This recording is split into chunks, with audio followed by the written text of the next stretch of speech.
De regreso sobre el escenario, conversamos con Eduardo Piñate, diputado a la Asamblea Nacional, docente, escritor, padre y por supuesto un militante revolucionario con muchísimas luchas y con muchísimos triunfos encima.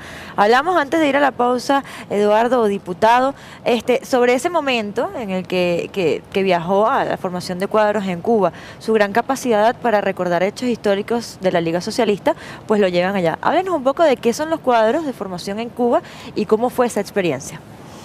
Yo fui enviado por la Liga Socialista, yo en el año 89, agosto del 89, 1989. Nosotros teníamos ya, la Liga Socialista tenía ya un convenio con el Partido Comunista Cubano, de Cuba. Estábamos enviando cuadros ya, teníamos cuadros estudiando carreras universitarias. Desde el año 86 habíamos enviado cuadros a la Escuela de Cuadros de la Juventud, de la Unión de Jóvenes Comunistas, y a la Escuela Superior del Partido Ñico López. A esa fue la que a mí me correspondió en el año 1989. Fue una experiencia muy grande, ¿no? Yo siempre digo que yo en Cuba aprendí más en la calle que en la escuela. En la escuela de cuadro, obviamente, estamos hablando de la Escuela Superior del Partido Comunista de Cuba, que es una universidad, da licenciaturas, posgrados, cursos de posgrado. Nosotros fuimos a hacer lo que llamaban cursos de superación político-ideológica para cuadros extranjeros, así se llamaba el curso que nosotros hicimos, que duró un año.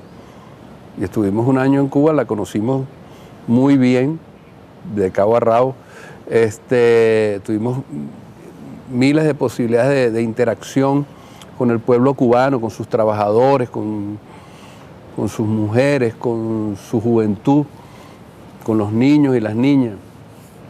Vimos la dignidad de ese pueblo. En el año que yo estuve se dan unas maniobras militares norteamericanas que combinaban 3 maniobras en el Caribe, y frente a eso hubo una movilización de más de 1 millón de cubanos y cubanas, ¿no? ¿Cómo se llama? Unos ejercicios llamados escudo cubano que contrapusieron a eso, y nosotros vimos esa experiencia. De modo que nosotros aprendimos en la escuela y aprendimos muchísimo en la calle. El presidente Nicolás Maduro estuvo también en esa escuela de formación en Cuba. Él estuvo en la escuela, en la Julio Antonio Mella, que es la de la juventud. Él estuvo 3 años antes que yo. Él fue en el grupo pionero, pues, que se envió para allá. Yo siempre digo que yo no tuve mucho que ver con la decisión de que él fuera para allá, pero él sí tuvo que ver con la decisión de que yo fuera, ¿no? Y justamente hablando del presidente Nicolás Maduro, lo traigo a colisión porque para recordar ese momento del video que veíamos hace poco, que él dice que vivieron juntos, esa época difícil de Venezuela, de Caracazo. ¿Cómo fue la reacción de un militante como Eduardo Piñate en ese momento? Mira, primero, yo creo que a todos nos sorprendió. Yo daba clases en esa época, yo iba a mi trabajo, yo daba clases en el Palacio Fajardo el 23 de enero, y daba clases en un colegio privado, el Champañá de Caurimare, Colegio Champañá de Caurimare. Y yo ese día, el 27 en la mañana, yo tenía clases a las 7, iba por la Cota 1000, raudo y veloz como siempre en mi carro, tenía un Renaultcito 5 en esa época, y oí por radio las noticias de Guarena. Ya comenzaba la cosa en Guarena.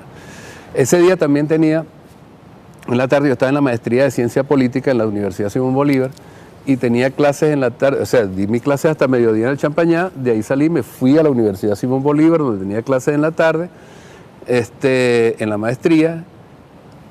Allí estuve, se hicieron algunos comentarios, algunos profesores, con relación al tema de la crisis y tal, el sistema político, mira lo que está pasando, pero nadie tenía una idea de lo que estaba. Cuando volvimos a Caracas, nos reunimos en lo que era el Comité Regional de la Liga Socialista en esa época. Entre otros estaba allí Nicolás Maduro, estaba Jesús Martínez. Nos reunimos en el que era el apartamento de Jesús Martínez en aquella época, en el Superbloque del Paraíso. Nos reunimos a las 6 de la tarde. Jesús Martínez es el ministro del Trabajo. El ministro del Trabajo actualmente, exactamente. Fernando Soto, algún compañero chileno, Eric Gana, Rodolfo Pérez, Manuel Gutiérrez, un grupo que éramos el Comité Regional de la Liga Socialista en ese momento. Nos reunimos a las 6 de la tarde, ahí veíamos o escuchábamos el combate en San Agustín del Sur, por ejemplo. Nos reunimos ese día, tomamos algunas decisiones, nos dispersamos con el compromiso de encontrarnos al día siguiente en la casa de otro compañero en el centro de Caracas. Ese día yo estuve en la noche monitoreando con la que era mi esposa en esa época, la madre de Murachi de Arlen, Salimos muy temprano al día siguiente, anduvimos por el 23 de enero, vimos toda la situación que había, tratando de analizar, y nos encontramos luego a mediodía en el sitio donde habíamos quedado en reunirnos, que era muy cerca de la avenida Urdaneta, en la casa, en el apartamento de Eric, precisamente, el ingeniero chileno. Íbamos en camino y venía, por cierto, recogimos en el carro de nosotros al presidente Maduro y a Rodolfo Pérez, que venían retirándose de una arremetida policial, por cierto, por ahí cerca del Nuevo Circo. Los recogimos y nos fuimos a la reunión. Mi esposa me dejó ahí con ellos y ella siguió. Y es ahí cuando Nicolás dice que nosotros tratamos de salvar vidas. Ahí hubo una decisión. Nosotros preveíamos que ya venía el toque de queda, que venía la suspensión de garantía, y orientamos entonces, nos dispersamos. A Nicolás se le mandó, no recuerdo si con Rodolfo hacia el Valle, a mí junto con otro compañero llamado Alexis Corredor hacia el 23 de enero, Jesús Martínez con Manuel Gutiérrez salieron hacia otro lado a tratar de hablar con los compañeros que estaban luchando, resistiendo en la calle, un poco tratando de que se retiraran, ¿no?, para evitar una masacre. Claro. Tratar de impedir, no teníamos fuerza para eso. De hecho, yo no pude ni entrar el 23 de enero porque estaba totalmente cercado por fuerzas militares. Ya el enfrentamiento era muy fuerte. Y nos retiramos a pie por toda la avenida San Martín, que fue lo que me tocó hacer luego. Y así creo que nos pasó a buena parte, a casi todos nosotros, no pudimos. Por eso es que el presidente dice que en ese momento tratamos de salvar vidas, porque trazamos una orientación que era correcta en aquel momento, que era tratar de que la gente se retirara porque venía una arremetida muy fuerte militar y policial, que fue lo que finalmente ocurrió. Así vivimos nosotros el 27 y 28 de febrero, que realmente es, para decirlo, en estricto sentido histórico en Caracas fue del 27 de febrero al 3 de marzo, o al 2 de marzo, porque fue toda una semana, sobre todo en zonas como el Valle, en el propio 23 de enero, ¿no? Así fue. Al principio de esta conversación y de esta respuesta me hablaba de esas clases a las que usted asistía en la Simón Bolívar, a un posgrado que usted estaba haciendo ahí, y justamente en los años 80 usted entró a clases de una materia que probablemente no recuerde, y se sorprendió porque estaba ahí en esa aula un militar que tenía unas ideas, digamos, revolucionarias. ¿Quién era ese militar? Ese era Hugo Chávez. Ese era el mayor Hugo Chávez en aquella época. Yo llegué a la universidad, en esa maestría yo vi clases con varios militares, ¿no?